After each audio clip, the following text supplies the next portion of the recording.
And you are good. I'm going to.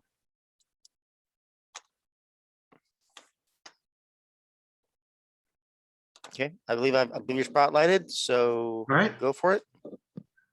All right, that works. And all the slides I have are just basics and more to keep me on track. And I think for doing hands-on with stuff, it'll be easier just to stay off the presentation. So, hello. My name is Daniel, Lord Eledan. Hi, how you doing? This class is about 3D printing, and my focus is specifically to talk about what exactly is 3D printing, and then kind of wrap it into what considerations need to be involved for integrating it into our existing arts and sciences competitions, because it's something where it's an up and coming medium. There is a lot of amazing things you can do with it, but because it's so new, it's how can things kind of stack out neatly compared to everything else. Starting from the beginning, what is 3D printing as a whole? 3D printing is the process of adding consecutive layers in an orderly fashion to build up a product. And the opposite would be machining, which is the removal of something from a shape to make a final product. This stuff across the board, it's a lot easier to manage with having a computer do it, because you can get a lot more of the fine-tuned controls. And yes, you could always, there are technologies out there for doing it manually. Like it's something where it's a pen shape kind of thing, and you can make some really amazing things with that, but I don't have experience with that, but it functions pretty much exactly the same as fusion deposit 3D printing, which I'll talk about in a moment. Typically, like talking about the actual designing of the product, it is you use basic 3D rendering software, a lot of which is free out there, and you then put it through some sort of a slicer program, which breaks it down layer by layer by layer into something that is actually processable by the machine itself. In terms of what is typical for a home arrangement, there are two types of machines for doing this. You have the fusion deposit machine, which is your most common one. It basically, for those who have worked with a hot glue gun before, it is the exact same thing. You have a hot nozzle with a constant stream of material that gets pulled into it, and then the machine puts it out into a pattern for making the product. It prints bottom to top on a heat. Usually on a heat, the good ones will have a heated bed, so that way it minimizes warping.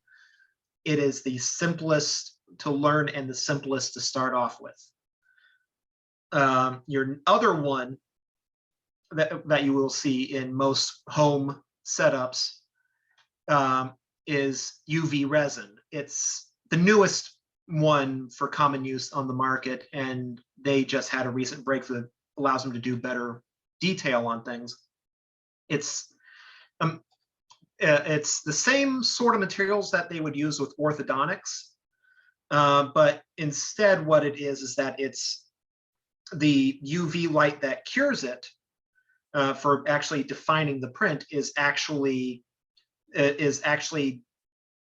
displayed at such a resolution that it's the equivalent of looking at a TV screen. That's what it takes to get down to that layer of resolution. Prints are printed upside down, but bottom to top still. Kind of to give an example, showing off demonstration prints. This right here was printed with a UV resin machine. I have demonstration machines here to talk about it. Physically, and yes, this print is a failure. It ripped itself apart, and this is talking about getting into downfalls in a little bit here. Things to be aware of, but it prints like this upside down, and the actual UV light itself shines from this end to in the end give you something that you can trim down to this. And this one also risks and failures of printing. Sometimes these things just happen. For comparison, I printed this one bigger. Same thing. This was printed on a fusion deposit machine with filament, printed bottom to top, and it's to give you a effort comparison. For my newer resin printing machine, this took just under 7 hours to print, holding them at the same depth. This one, which is solid, mind you, relatively solid, mind you, took 2 days and 17 hours to print. It's something that it's one of those things where it's a bit of a science to get started, but once you learn the science, you can do amazing things with it.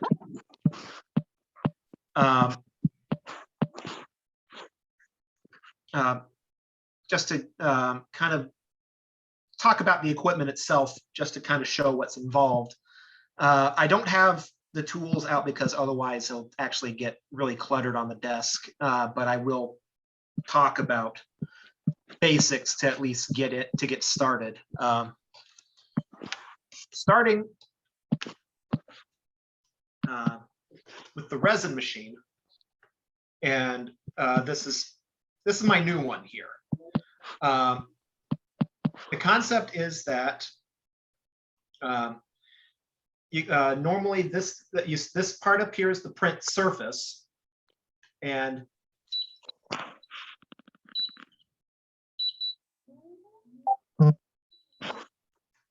you can see that this thing is obviously, I'm just lowering it down to show that, just give an idea for the movement.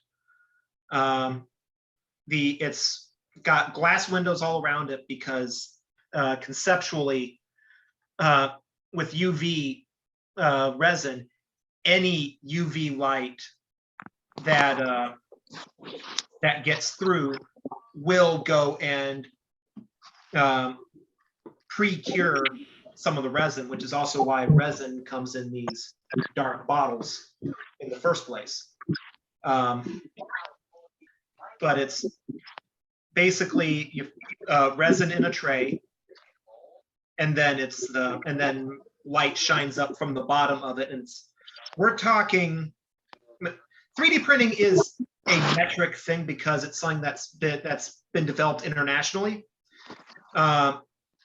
We're talking 0.5 millimeter in thickness, which lets the UV light make it actually all the way through, even for solid gray materials like this stuff. But then coming back around, this is my larger ongoing project. This is a fusion deposit printer, namely an Ender 3 version 2. And like I've said, this kind of stuff is the most common that you'll see in any house. I made an investment to get a filament dryer. You can engineer these things up fairly easily with using desiccant, but I wanted something a little bit more professional. But then physically, the way how this works, and let's see how well I can do this here. This is the print head. There's still some dangling filament from it, and I apologize if it won't come completely into focus.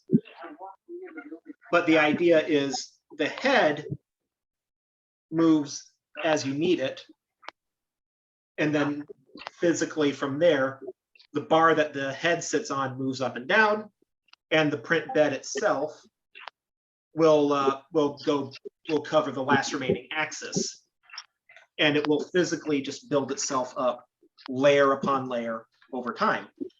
And the resolution on filament printers is normally significantly less. However, with filament printers, you get a much wider range on what you can print with because you can swap out the nozzles. Your typical range is something like 0.1 millimeter up through a whole millimeter, and on top of that, you can even get you can print with bigger things of material. I don't want to say it's competitions, but there's whole YouTube movies out there where it's certain makers trying to kind of one up each other, eventually making bigger and bigger ones. Some that just get so big that they just can't even support themselves. Basics for materials, as I've said, with resin, these things typically you're dealing with either half a kilogram to a full kilogram, and then it always comes in these solid, non-see-through blocks. And our blood, yes, you have your hand raised. Can you hear me? Yes. Okay. It's not showing I'm talking. But yeah, other people are hot micing and it's very distracting. Can you have everyone muted, please?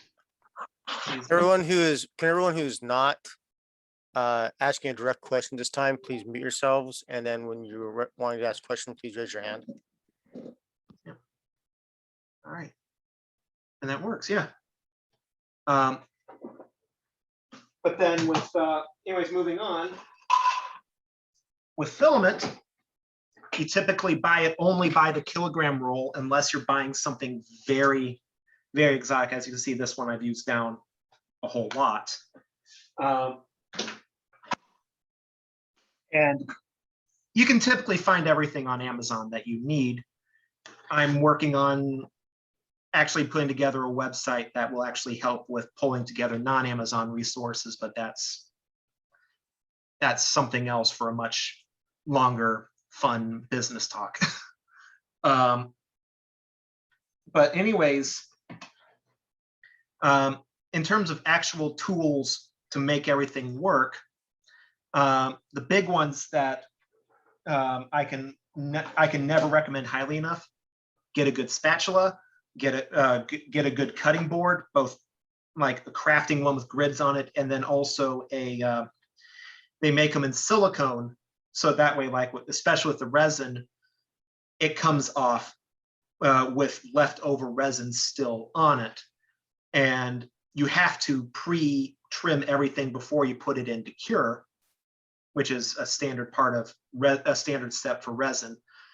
And if you don't the moment that it starts to cure properly, anything that's left over becomes immediately 20 times harder to deal with,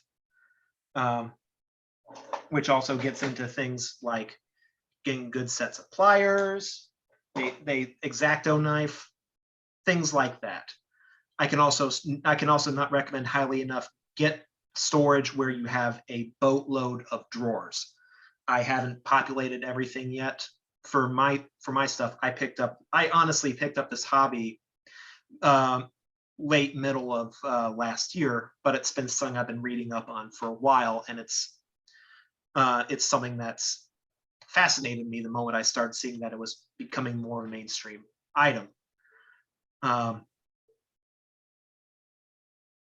As to getting into the actual processing of things, there's a ton of there's a ton of websites out there where you can find things to print for free. My Mini Factory, Thingiverse are two of my personal big ones.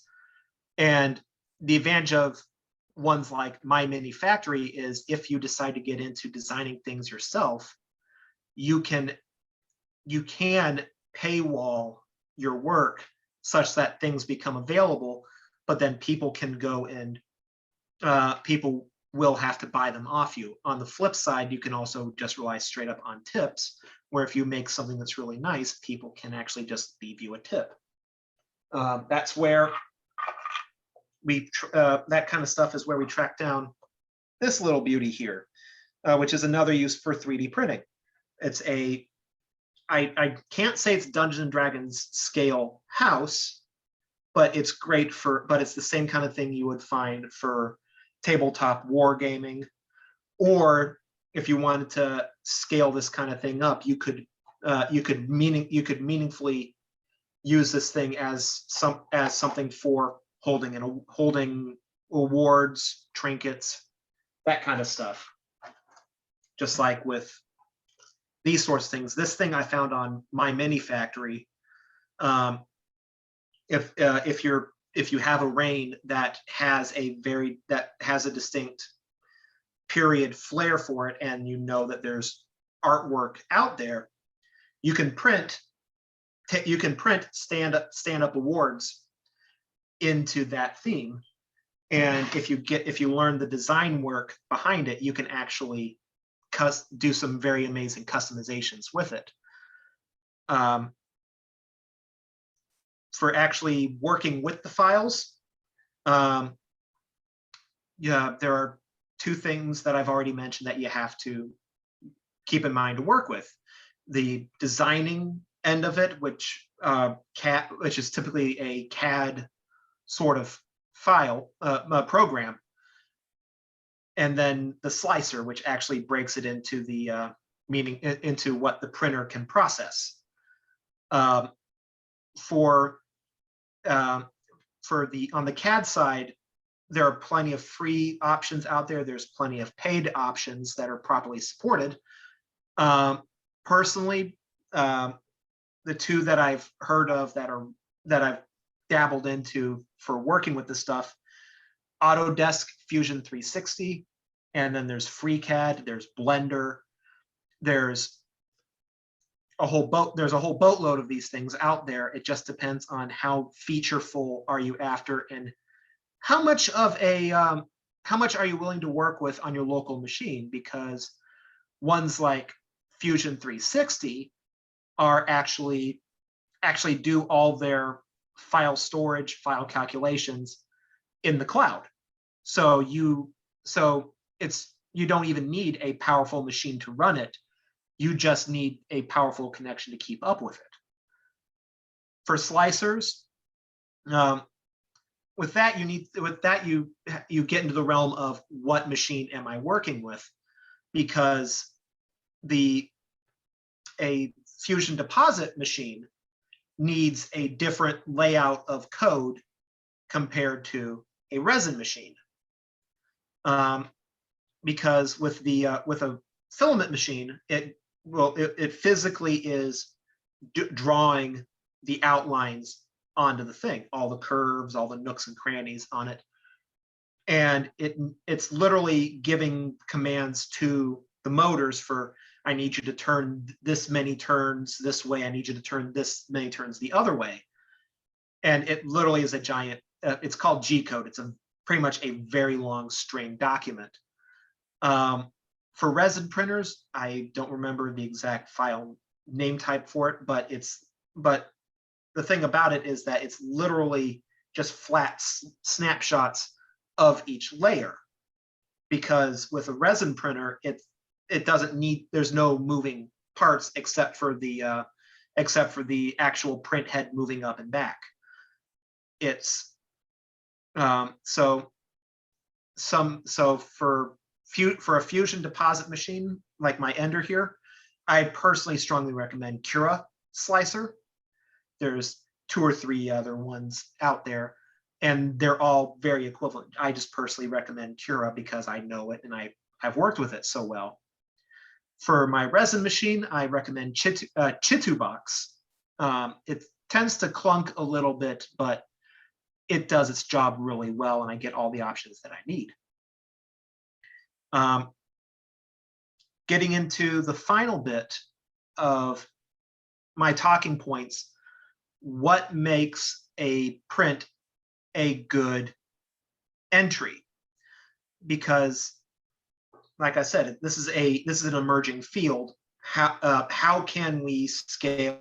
How can we take this thing, and yes, a lot of the manufacturing is computerized, the new medium, and integrate it into our arts and sciences. And yes, I know there are other things that can be done with it. The most common one that I can talk about is arrowheads. I've seen it done. I'm not, my equipment isn't set up to handle the materials yet. I'm working towards it, but you can print, instead of doing the stereotypical screw in a washer head into the head, you can print a much more flexible, more resilient kind of raised head that screws in. And I've seen footage where, just for comparison of it, just shooting the raw heads, no foam attached into a wall, and the washer head was seriously deforming on the second shot, and yet the printed head showed no damage, no wear at all. I'm not going into that kind of stuff. I am focusing explicitly on what makes a good print for this, and how can we start to scale this sort of work into a larger into our larger ANS projects. There are three big things that I've kind of narrowed things down to. How good is the print itself? How solid, I should say. How unique is the print? And I apologize, my cat is getting curious again. And the third one is level of complexity of the print itself. For when you're dealing with a solid print, the kind of three sub-points to think about is it intact? Is it sturdy and stable? And is it printed consistently? And consistent, really, you're not going to have too much of that show up, because once you set a resolution, the machine tends to stay at that resolution. Something like that would be more like if you're dealing with multiple parts that go together to make a print.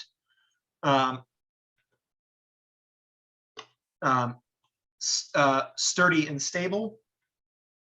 With this thing, something like this, you can tell it's like there's no real, it physically holds up for moving it around.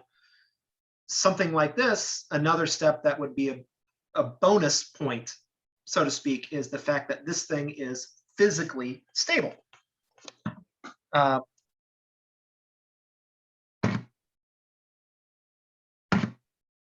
It doesn't wiggle, it doesn't wobble. It physically wants to kind of stay upright. On the flip side, looking at the smaller one of this that I printed in resin,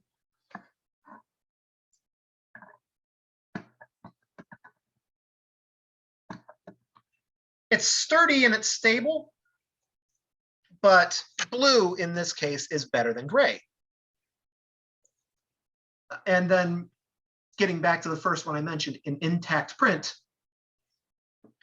this, no good. I mean, it would make the fact that the rest of this is decent enough would give points, but I would still obviously deduct for the hole in the head. On the flip side, though, you do have to consider If it's designed to have holes like this one, it's don't deduct for things that need to be there. With resin, you're fighting gravity for the duration of your print. And physically, the other part of with resin is that the bit that does the UV goes through the resin is in a vat, and the vat has a clear film across the bottom. Every time that you add a new layer, that resin bonds to not only your print, but also that clear layer. And so when it's time to go up to the next layer, the machine has to pull the top apart and put it back on. And so if you print in solid resin, you're not only burning through a lot of your resin, but it also gets heavy for what a standard print can handle. And so physically, you do for resin prints, the larger the print, it is more strongly to be recommended to be hollow. Edward Blood, yes. So is there a max size recommended for resin? Is resin only good for smaller prints then? Not really. It depends on the machine itself. This one that I have here is a very good starter desktop model. For those of you who remember the Mythbusters, Adam Savage with his Tested channel, he got sponsored. I am blanking on the name and brand for the machine he got, but it was big enough that he built a whole dedicated cart to do nothing but hold the printer. And I mean, we're talking, sheesh, I want to say, looking down at my desk here, my desktop here, I want to say the machine's footprint was as big as this cutting board, just to give you a reference.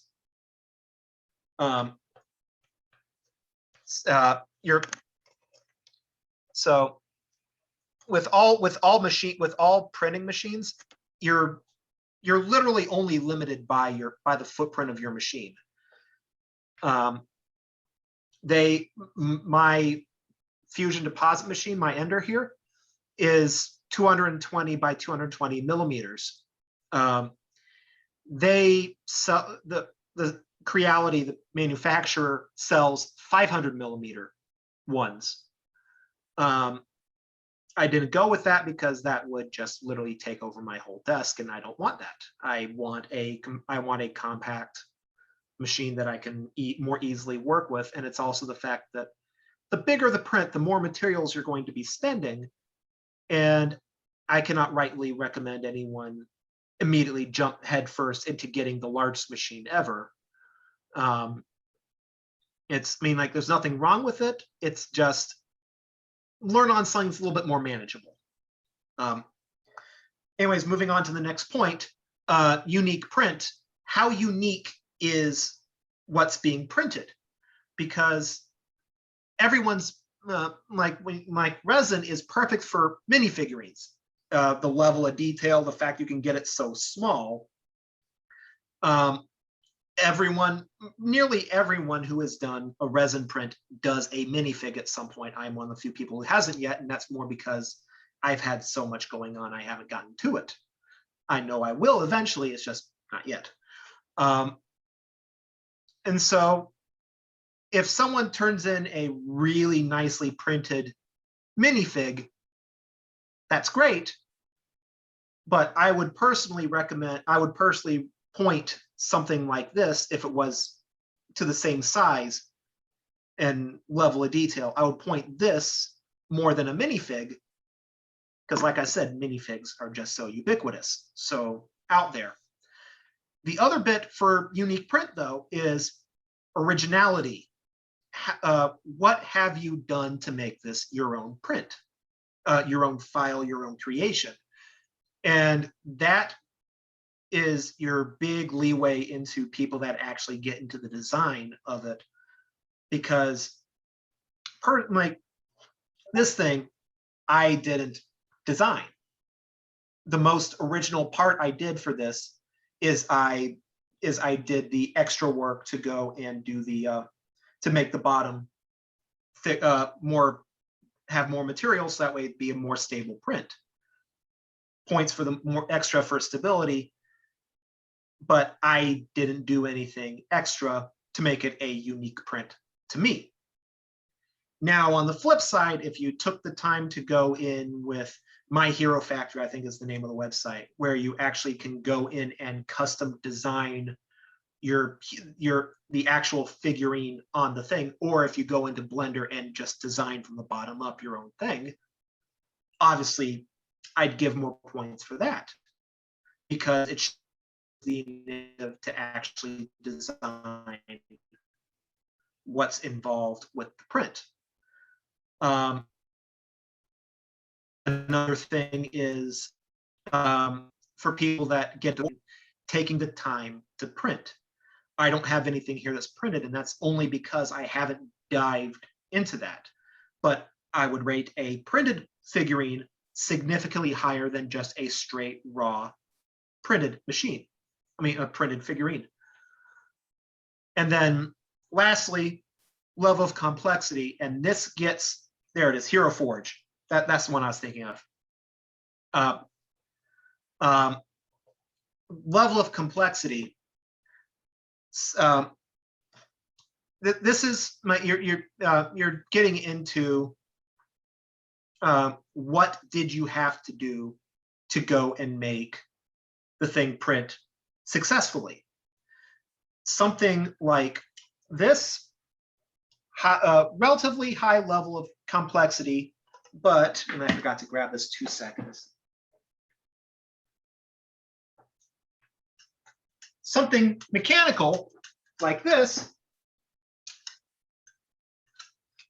would obviously, if this was tuned to actually have it flow much more stably on its own, would actually rate higher in my book. And granted, also as part of that level of complexity is the level of resolution. This kind of thing, looking at it,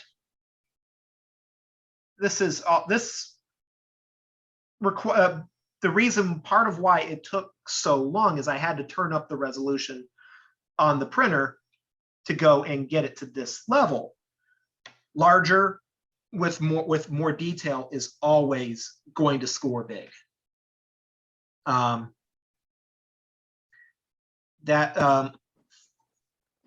It's just a matter of combining all the rest of that together. Hey, Daniel, can I ask you Yes. one quick question? I don't know if anybody is curious now, but could you kind of explain the aspect of the resolution and how it connects with the actual printing job itself? Yes, yeah.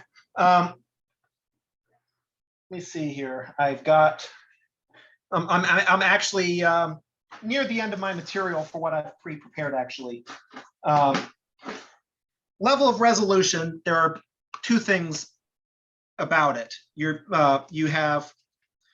dealing with your nozzle height, and after I pull this out, I just realized it's not, apart from showing numbers, it's not going to make much of a difference on the stream here. But your standard FDM printer, just going with that, sticking with that, will print with a 0.4 millimeter nozzle. I can go up to a whole millimeter nozzle. I can go down to about 0.2 millimeters for the nozzle. And the slicer, what you do is you tell it, okay, I've gone to the smaller thing.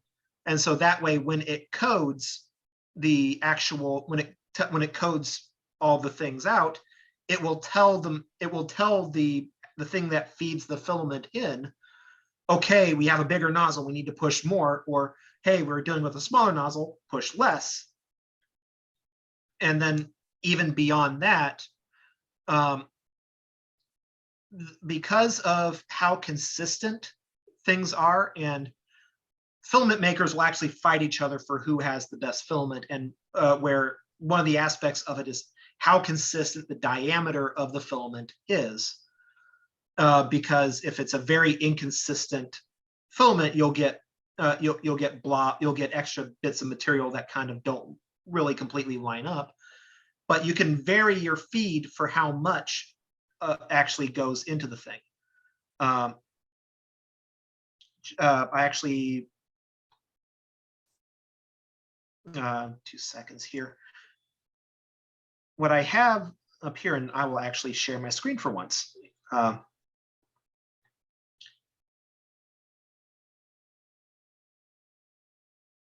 right, and boom. All right, sharing my screen here. This is Cura, and this is I pre-sliced this, the Napoleon statue again. Fun fact, by the way, on my minifig, on that website, they have links where it's a large number of museums got together and 3D scanned their sculptures and statues and busts, and then put them out there in a 3D printable format, which is where I pulled this from. Physically, looking at this for level of detail, the 0.16 millimeter, this is how much material is pushed out.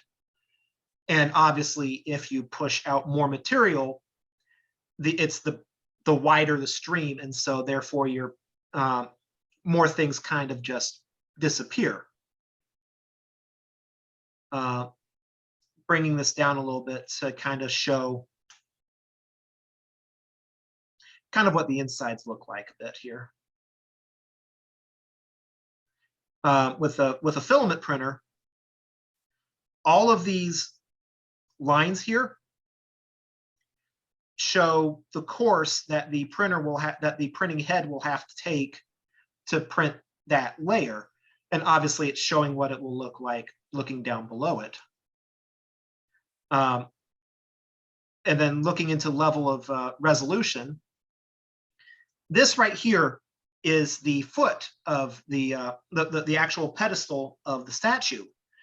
And basically what the slicer decided is that all these little bibbly bits here were distinct enough that it had, like, at that level, it had to do something to render it. And so if I were to go change the resolution to be bigger, all these little curved bits here will be a lot more. Oh, the old man came in. All these little curved bits here will be a lot more smoothed out and non-existent. But on the flip side of level of detail is additional detail just takes more time.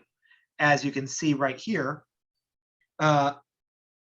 this thing, as I have it right here, with no supports, mind you, and that's because this thing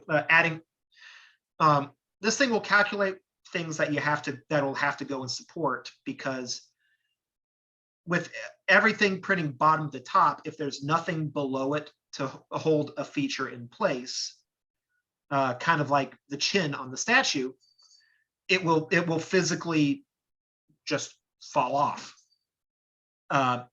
And that's another reason for why prints fail. In the case of the resin prints, I had everything supported enough to put so that things would always print at the right level. The problem was that I didn't put enough, and when the layer separation for changing layers happened, it went and pulled itself apart. Your issue more with FDM style printers is the machine, is the print. You're dealing with thermodynamics a bit with fusion printing, and what it gets into is the print will cool, and as the print cools, it will shrink. And so what will happen, and so what can happen if you're not careful is the more hollow the print, the more it will shrink. And then suddenly it will get to a point where the printer head will go to put a layer there, and the bottom will have moved out from under it enough that it will not adhere. It will physically have been separated. And that's something that a heated build plate kind of addresses, but it doesn't completely clear it for some materials. But anyways, I hope that kind of answers your question for resolution and differences for it. Oh, yes, it gave some great insight. Thank you. Yeah. I got one of my cats just decided to come in. Yeah. Oh, hello. Ow. Excuse me 2 moments. You gotta go. I know you want attention, but no, you gotta go.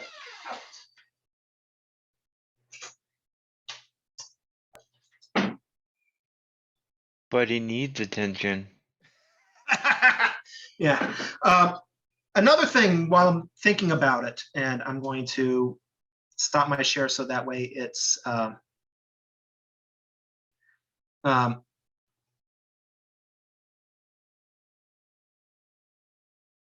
sheesh, how do I stop sharing my screen? Okay. Oh, there it is. I see it. Okay. You got me a little bit. Something else for dealing with printing is how well have you cleaned up the print? And this kind of gets into quality a little bit. Looking at this part, this is something that my wife printed and needs to finish a little bit. It's the roof of the house that I showed earlier. I don't know how well this thing will actually be able to show it, but something that is very prone to happen with certain fusion printers, and this is getting into the mechanics of the thing, is stringing. How well have you cleaned up all of the stringing afterwards? Because what happens with my type of printer here is the motor that pushes the filament into the machine is not at the actual head where all the heating and melting happens. It goes through something called a Bowden tube. And that Bowden tube is relatively loosely connected. There's no way to make it a permanent hard fixture by the very nature of the materials involved. And so what happens is the material, like when you're done, like when you complete a line segment, like you've done your outer shell and you need to go do a jump to go to where you need to draw the inner lines, you need to retract that filament so that way you're not leaving as much loose material, because that stuff is kind of under pressure and will keep drizzling through. The problem with a Bowden tube one is that Bowden tube it's intentionally bigger than the filament you're printing with. And sorry, I know this doesn't look right, but it's the only way to describe it. You have your tube, and then physically the filament goes in the middle. There is an air gap around it. And physically, because of how the Bowden tube is attached, when you retract, you're not only changing what side the filament is pushing against in the tube itself will also contract and expand in the joints for where it plugs into. And so what ends up happening with that sort of a setup is there will always be some form of stringing inside on the inside here. It's nothing, I mean, like the more complex the print, the more stringing you'll have. And so it's a question of, and it's, I mean, you can also mitigate it with your settings, but it's how much cleanup has been performed to make it a complete nice thing, because Blue Boy here, I figured out my settings a bit better for when I did this, and when it came out, it was nearly stringless. This one on the red roof, on the other hand, partially because I was still learning the settings, and partially because of the nature of the print itself, there's stringing all over it. And the more complex the thing, the more time it takes just to clear it out. Yes, you can kind of speed up some of the work by using a heat gun, but part of the problem is that means you're reheating the material itself, and if you are not careful, you will warp it. I actually have done that a little bit with some of my more simpler startup prints. It works if you do it right, but it's learning that light hand needed to do it. I have about 10 minutes left for this. Are there any other questions, things to show?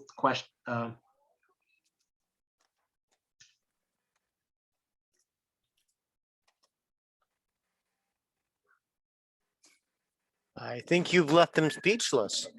Nice. Do you think it's easier to start with a resin printer or the filament printer? Filament by a long Filament. shot. With resin, you're dealing like it's the jars, like you like it's a lot more precision, carefulness. Like I've already broken a piece on the thing. I have the it's a part that's made to be replaceable in the first place, and it's already in my Amazon shopping cart. But it's more things can go wrong. The other thing that I like about with filament printers is that you can actually, yeah, that's another one. And jeweler's files and high grit sandpaper definitely are definitely a good thing. With the filament machine that I have here, it's a lot easier to do your own customizations for it. Like, sorry for the movement again. Looking at the back end here, normally everything is kind of like how that lower bit is there, where it's self-contained, but in that kind of flex tube. I printed a chain thing because it looks nicer. I never quite got it to a happy point for how the bottom bit mounted, so I got to redesign and reprint. But you can do so much more. You can make the advantage with the filament one. It's a lot easier to go and make your printer your own.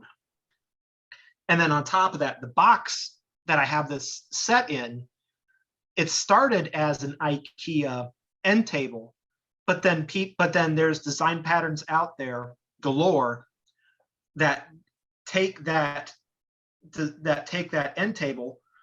You print out a few parts, and in this case, it's table leg extensions to make it taller. And I now have a printer box out of that. It's not perfect. I'm already head gaming doing my next iteration of it, but that's the joy of 3D printing. You're always learning. You're always finding more things to print. You're always finding more things to make it your own. And it's another fun little thing here. If you learn how to edit these files, like with Blender and such like that, imagine what you could do with one of these for an award. I mean, just take something like the one that easily comes to mind is you could do a plaque on the front and actually print into the plaque what the award is for. And if you really want to be tongue-in-cheek about it, there's programs out there where you can take pictures of something and create a 3D model of it. Just take their head, put it on there.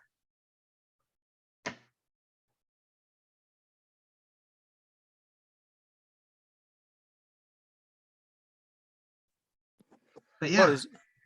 Does anyone else have any questions?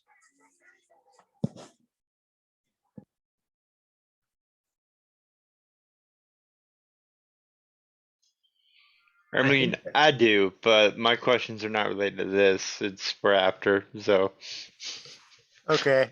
and Blood, you know where to find me. yep, I do. All right.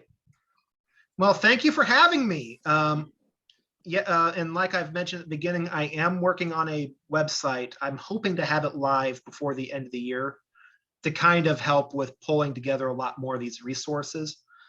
But I don't have enough to talk about that right On that website, you should definitely have like this is a recommended beginner's kit and link all the now. Well, that's the thing about it. For what I'm working on, those details already exist, and it wouldn't do me much to kind of follow. But if I can elevate the ones that clearly have the history of talking about these things in great detail, I can just go and say, hey, you want to start? Here's a list of everyone that you can go look at to get started. And that's something that Google will never be able to do right. And that's what I'm working on. be careful shaming our overlord Google. Now, no, the real fun is the other part of what I'm working on is a merchant's bazaar kind of thing for selling materials for printing and everything else. And part of the goal is I want to take the business away from Amazon and give it directly to the manufacturers. And part of my laugh is odds are I will be forced into the Amazon web sphere for hosting. So making money off of Amazon to steal money from Amazon. Yeah. Worse, you'll be made one of their corporate executives. Yeah. On a side note, Michael, I love your coffee mug there you got as your picture. Yes, thank you. Sadly, I actually don't own that mug. I'd like to have it. Should have asked that for my birthday present. That's a picture of one that I saw, and I actually did try getting it a while back. Sadly, it broke when the first time I tried to buy it. It happens. You can buy WoW stylized epic coffee mugs Yeah. on Amazon. Yeah, I'm gonna have to get that as a travel mug just for when we can go out again, so I can carry that around at events and Yeah. say, "Wait, let me drink this before we fight." You could 3D print one and then have it screen printed on there. Yeah, That way it won't break. if only I knew somebody with a printer. Well, someone out in the Midwest that I highly recommend, Millercraft. Blood knows him a little Yeah. bit. We were all in the same fighting company decade ago. Technically, I'm still in that company. Yeah, I'm associated but not active. He's the one that's coached me through getting into the resin printing. Something that he has on his site, or at least it's orderable, is a 3D printed mug, but it's large enough where you can take a soda can and put it in the mug instead. So it looks like you're carrying around an old style mug, tankard. with the wood sides and everything, but physically you're just drinking your soda. Yeah, those are great. We got some Amgarians around here. They've made the foam. They've made the kind actually that are foam, and they're not too bad. You can put a can of something in it, drink it, or take the can out, and then you can go out and you can actually use it like a throwing weapon and stuff. It's kind of cool. Well, to everyone that is going to stay on here, we're going to have glass etching next with Archduke Squire Kai, I believe. Yes, Archduchess Squire Kai, Dark Jester from Rising Winds. But this has been a really cool class to watch, actually. I know he's going to have probably lots of questions come to him later. So do not be afraid to find him on Facebook and just, bomb his thing with questions and such. I know he'll love it. Yeah. And I may actually, because of it. Yeah, you can Correct. find me on Facebook. I'm Daniel Doppler Mills. I'm not the only thing that bounces off walls. um, um, otherwise, yeah, I try to be easy to track down. One quick question before next question done. How much is the The printers? Yeah. Depends on what you're looking at for the printer, because like some of them are still on the over the top expensive and you don't get much extra for it. The Ender 3 tends to run about $300. Usually sometimes you'll see it on sale for about 250. The Anycubic Photon Mono SE that I have here for the resin printer was about 380, I want to say. And this is one of the newer ones. You can get resin ones for cheaper, but part of it is they just had a resolution style breakthrough such that it's not only slightly higher resolution, but they've made it where it could be the UV light is a little bit more intense. So this model is one that pretty much halved resin printing time, and that's why that one's a little bit more. Last year, the Ender 3 went on sale for $150 during Black Friday. And the thing about with the Ender 3 is there's 3 or 4 different models of it. My V2 stayed well above that, and that Black Friday sale was them clearing out their old stock for the original model. But a printer is better than no printer.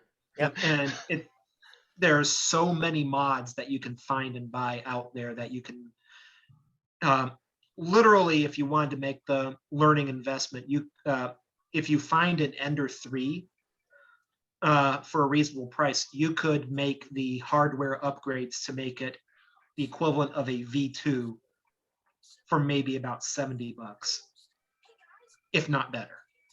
Awesome. That is really cool. Well, I know I'm going to be saving some money up for. Yeah. I have the CR10 and I'm having lots of trouble with it, but I bought it used and the guy messed up the access, so it's been trying to fine tune the how high it is off the bed when it prints, and it's caused me lots of headache. Yep. So Okay. On that, we're good. I'm going to stop the recording now and tell Daniel, thank you so much for everything. It was a wonderful class. And, Thank you. And then in just a minute, we're going to start the next class for glass etching.